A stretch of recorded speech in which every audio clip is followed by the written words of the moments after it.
L'appellation Continental GT est revenue sur le devant de la scène en 2014 avec la Continental GT 535. En fait, cette moto était une émanation de la Continental GT 250 de 1963, un petit café racer qui à l'époque avait eu un très grand succès. La 535 n'aura pas fait une longue carrière et Royal Enfield vient d'annoncer la fin de la production de sa célèbre Bullet 500 il y a quelques semaines en lançant une dernière série spéciale de 1000 exemplaires, la Tribute.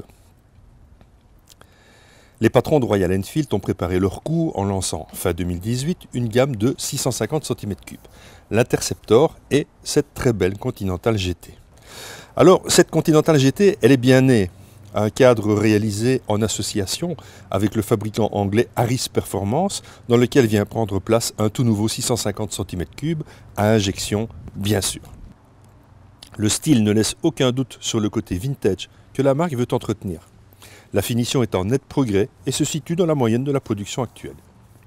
Ici, on est dans le classique avec un tableau de bord qui peut paraître désuet, mais au charme certain. La position de conduite est naturelle et, finalement, bien plus confortable que je ne l'avais espéré avant de prendre le guidon. En effet, les semi-bracelets me faisaient craindre le pire, eh bien non, pas du tout. Cette Continental GT peut bouffer des kilomètres sans vous massacrer le dos.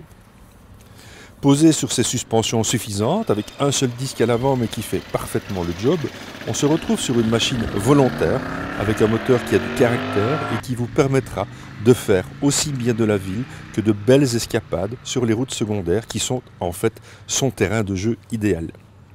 La belle indienne prend des tours dans un bruit agréable et le châssis bien né permet de s'amuser sans arrière-pensée. Ces 47 chevaux ne font évidemment pas peur, mais ils sont bien là. On m'aurait même dit qu'elle en faisait 15 ou 20 de plus, eh bien je l'aurais cru parce que franchement ce 650 il est plus que volontaire. Un peu plus sportif que sa sœur Interceptor, la Continental GT est aussi belle à regarder qu'à piloter.